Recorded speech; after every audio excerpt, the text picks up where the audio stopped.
Alright, doggies, want to say hi? Hi, come here. Oh, dang. Wow, thank you. Can you lay down, please? Okay, you just want to hug. Okay. So I don't know at what point I'm sharing all of this, but a lot of our biggest update as of now is that our infertility is male factor infertility. So we have heard from the doctor at this point, nothing is off with my labs anymore. Last year I was anemic, but I've been on iron pills since then, and so we don't even know if that was connected to infertility, but we fixed that. Everything else for me has been normal. All my tubes are clear, my hormones are fine, everything's fine. So our current doctor we're with now, they actually do IVF at the doctor, which is hopefully, God willing, not the goal, but if it is, we can stay with this doctor up until that point if that's what we end up having to do. But he basically told us that we had like a 2% chance of conceiving naturally with where our numbers were at with Garrett's sample, which last year it was fine.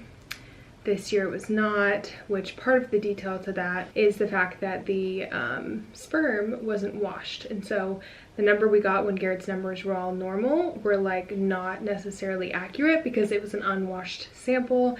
And I will again explain that later what that means. I don't know how much detail, but it's also a great thing to research if you are dealing with infertility. It's something that I wish we knew about because clearly it could have helped us years ago if this was what the problem was years ago as well.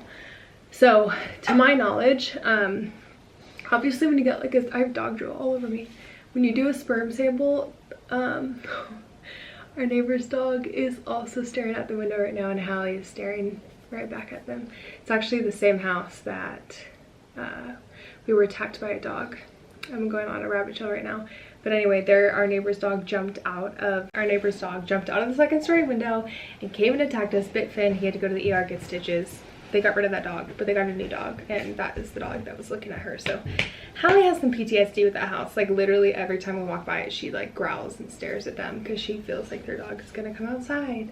Anyway, so to our knowledge, we've never had a washed sperm sample before, and so my understanding of it is basically when they separate any like immotile sperm, dead sperm, whatever, from like the motile sperm, good shape, whatever, all the good ones from like the bad ones. And the reason that that matters is because most places don't wash it because that's like an extra step. A lot of like IVF doctors and things like that, which is why our doctor does it, they wash it because they end up using that number, which is more accurate. And also they use the washed sperm for like IUIs or IVF eventually, because it's just you have a higher chance of conceiving when you only are putting the good sperm in, basically, obviously. But if you're conceiving naturally, like you are receiving the good and the bad sperm and just hoping the good ones get there, obviously. So there's a lot to it, but most places don't do that. Our previous sperm tests were never washed, so everything was always in normal range, we were told. And then this doctor washed the sperm, and basically that's when they find out that the ratio is off. So like if you're looking at the motile sperm in like the whole big number of sperm, good and bad, like he was in the average range. And then when they washed it and took out all the bad ones and then looked at like motility, morphology, all the factors of sperm, then the ratios were not where they needed to be to conceive naturally, if that makes sense. It's kind of confusing, worth looking into, but I'm also going to read a little definition that I found online.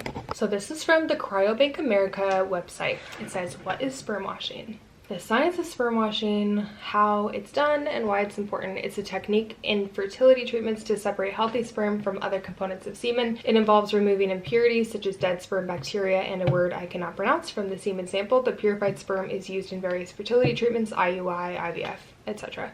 So yeah, separating, in layman's terms, the bad sperm from the good sperm. And that is what gives you a more accurate ratio of like where you should be, basically. We found all of this out like months ago, and have obviously not said anything because we weren't really sure like what the solution was and what we were gonna do. I don't know like if I'm gonna explain more of like finding out in a different video or in this video, I'm not really sure. But I just wanted to get some of my thoughts out there before I forget. But yeah, it was pretty frustrating to hear that. Obviously to no fault of my husband, and this is actually pretty common.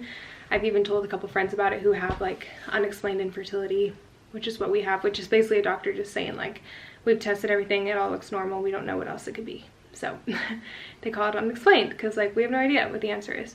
And to me, like I've mentioned this to a couple friends in the same position as us, like we're both pretty healthy people, everything seems fine. The only thing that has come wrong in this whole 4 years is that we didn't have a washed sperm sample. And then that is what revealed that everything wasn't quite where it needed to be. So basically we were not very likely to conceive naturally. So when the doctor told us all of this was months ago, like I said, they basically said your only chance at getting pregnant right now is IVF, which was kind of like a punch to the gut. Sucked to hear that because like I don't want to have to do that. Obviously we will if we have like tried every other option, but I don't want to do that until we find out that there's nothing else wrong. Like ideally we wanted to fix the problem because it's like there must be something wrong naturally that we could fix or adjust so that we could conceive naturally. That is the ultimate goal. So I don't want to just like jump to IVF, which I hate when people say that. I've already vented about that before, but number one, it's a very expensive thing. Number two, if you don't actually figure out what the root cause is or try to fix things naturally, then you could risk even more, paying thousands of dollars just for it not to work and be successful anyway. We would love to conceive naturally.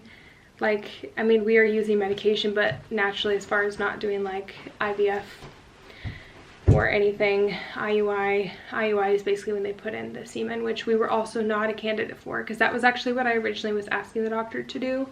And he was basically like, I don't really recommend it because your semen sample is not quite where it needs to be. But for us, like, thank you Jesus, Garrett has been receptive to all the medicine. And so it was basically an issue with his hormones. And they said it's like a rule of thirds, like a third of men improve, a third of men, okay. Hallie, stop. Anyway, they said it was a rule of thirds, like a third of men improve, a third of them stay the same, a third of them get worse. So we were just praying that we would be the third of men that improve, and we were. So thank you Jesus for that. However, we still don't know if things have gotten to where they needed to be in his sperm. His hormones are now where they need to be. And likely, if the hormones are where they need to be, then the sperm is where it needs to be. But we're still waiting to hear back. But we've basically been on hold this whole time. Like the doctor told us not to try. So that we don't risk another miscarriage. If you get pregnant with a bad sperm, you can miscarry again. There's a lot of things that can cause a miscarriage, but that's a common thing that can cause a miscarriage. So yeah, that's the first time we've had like an answer this whole time. So like it definitely sucked, but I was grateful that we finally got something. But yeah, we're still in a position where we're waiting to hear what the next steps are and what they think. So yeah, anyway, if you've had unexplained infertility and you've never had a washed sperm sample, I would definitely recommend finding a doctor that will do that, and maybe that is the issue for you too.